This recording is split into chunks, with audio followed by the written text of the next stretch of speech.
Ashamaar kafuunii akkam jirtanii kabajamtoota fi jaalatamtoota chaayinaala ayyaantoo sallaa jalatti argamtan nagaan koo bakka jirtatti isin haa qaqqabu. Baga jiraattanii baga eeggamtanii yoon eegdan isiniin jechuun jaaladhaa. Egaa ka viidiyoo ajaa'ibaa viidiyoo baay'ee jaalattanii fi hedduutti buhaartan qabadheen kara keessan dhufee tura. Waa'ee meeshaalee as keessatti yaadonni keessan hunduyyuu deebii argata jedhee tanan abdii qaba. Kanaafuu viidiyoo kana odoo hin xumuriin kara biraan deeminaa laayik sheer gochuun dagatinaa warroonni chaanaala keenya faaraa taatan horattan sabiskiraayibii godhuun maatii keenya taa'ee jechuun gamanumaan affeerraa kootidha. Warri nafana turtii gootan hedduu tokko galatooma. Akkasuma gootota koomentii naaf jiraadhaa isiniin jechuun jaaladha. Yaadni isin koomentii jalatti na laattan hedduu akkan itti cimu na taasisee asiin naga'e waaqayyo kootii gaditti jechuudha. Ammas yaada qabdan na barreessuun dagatinaa. As keessatti egaa masoowwota tuyyuu jira, meeshaalee aadaatitu jira, akkasuma rakabootii kan abbaa gadaati, siniiwwan, minxaafii isaa guutuu wajjin jira jechuudha. Egaa haala waraabbisu ta'een akka isinitti tolutti akka isin laaltanii qalbeeffattanittidha kan isinii waraabee argaa jirtanii uffata majalisii kanallee jechuudha. Baay'ee bareeda fi baay'ee itti gammade ta'ee hojjetamee baheedha isiniin jechuun jaaladha. Baay'ee as keessatti wanni isin beekuu qabdan bakka feetanitti illee hojjisiisaa odoo yaada biraatti hin deemin carqiin kanneen laaluu qabdan. Carqiiwwan kun jalaan dirribii hin godhan yeroo baay'ee. Carqiiwwan isaa jalaa laaluu qabdanii akkasuma tiraasni isaa keessaa dirribiidha moo dirribii miti adda baafadhaati ilaala. Bakka feetanitti iddoo feetanitti naannoo feetanitti yoo hojjisiifattan jechuudha. Maaliif namni hanga fee haa ta'uu meeshaa gaafa galfatu lamaa miti kan galfatu. Jechaa ture kana yeroo kamiyyuu jecha koo keessaa kanan hin dhiifnes kanan hin dagannes gaafa jireenya jettee kara biyyaatitti eegaltu gara booledhaa baasisitti eegala. Baasidhaa alatti gabiin sitti hin dhufu. Gabiitti dhufuuf baasii guddaa baasteet galii xiqqaatti dhufta. Kana sirriitti beekuu qabdan. Kanaafuu warroonni waa bitattan bakka feetanitti hojjisiifadha meeshaa bolutti buluu dandeessan. Namaafis haa ta'u akkasuma namni kan itti isin eebbisu ta'uu qaba. Irraa gadeellee oleellee waraabetan jira viidiyoowwan kan sirriitti ilaaluu dandeessanii wantootni hundaayyuu jechuudha. Egaa majalisni kunillee carqiinsa baay'ee bareeda ta'e hanga har'aa dirasii kanan galchi'anii carqiiwwan dirribii ta'anidha jechuudha. Kanan hojjisiisu tiraasota keessattuu dirribii jalaan ispoonjii kan qabudha jechuudha. Warroonni as jala jiran ragaadha. Warroonni galfatanii isiniin jechuun jaaladha. Baay'ee diizaayiniin illee diizaayinii baay'ee nama horatuu fi nama hawwatudha. Isiniin jechuun jaaladha. Egaa akkasinitti mul'atu meeshaaleen aadaa hin jiru, qabeen hin jiru. Baay'izawwee meeshaaleen kun kan nama tokko qofaa miti. Walitti qabeen waraabee malee kan nama tokko qofaa miti. As keessatti firaasha majaliisatii tiraasidha. Tiraasii 12 fi firaasha 4 akkuma argaa jirtan kana rakabootii 2 haadha ofiitii fi ofiif bitatte obboleettiin kun asumaan wannan isinitti dhaamu jiraate taana wal eebbisaa jiru. Isinis warri meeshaa bitattan warri immoo ganaa bitachuu yaaddanis yoo jiraattan wal eebbisaa. Eebbi rakkoon qabu namni nama eebbisu eebbifamaa ta'a nagaan ittis naa galchuudha. Hawwanii maatii kiyyaaf kana godha maatii qabaataniitu maatii kootifan waan akkanaa dalaga jechuun waan xiqqaa miti. Dhugaa dubbachuuf asumaan rakabootii kan odoon dinqisiifatin hin darbu. Namoota baay'eedhaafan bitee diizaayinii ammaatidha. Diizaayinii yeroo duraa sanirraatti addaadha. Baay'ee bareeda.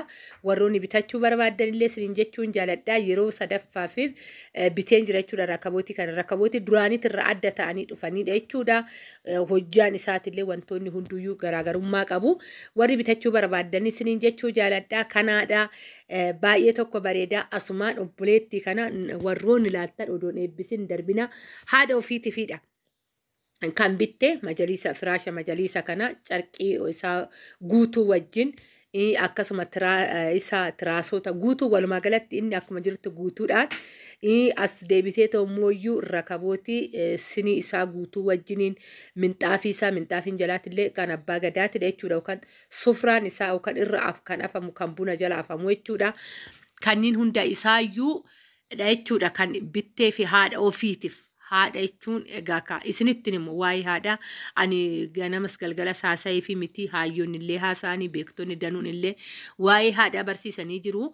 Kanaafuyyuu akkuma jirutti ta'ee haati ishii haadha keessanii eebbisa.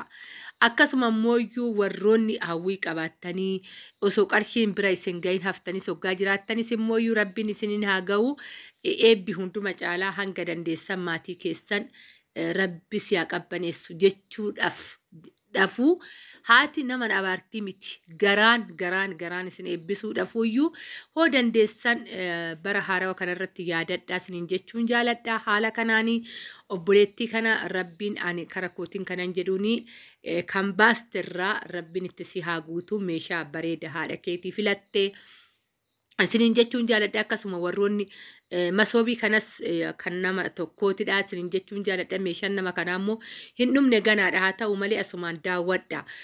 Meeshaa kanas laalaa kanas daawwadha jedheetidha jechuudha. Kanaan walitti qabeetoo fide isiniin jechuun jaaladha. Warroonni na dubbisuu barbaadan filachuu barbaadan asumaan immoo firaashota kanaa fi tiraasii isaa haala diizaayinii isaa laalaa.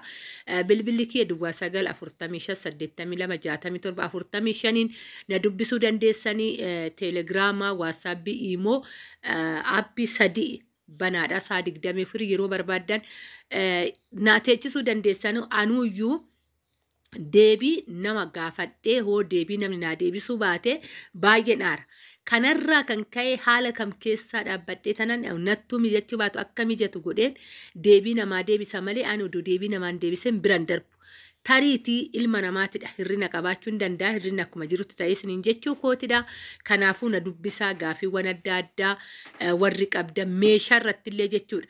Baay'ee meeshaa waa'ee meeshaa gubbaatti amma kana hundamaa gatii adda nu baasuu didde jechuu dandeessanii gatiin guyyaa guyyaan dabalaa deema bakki bootaa taa'uu hin jiru.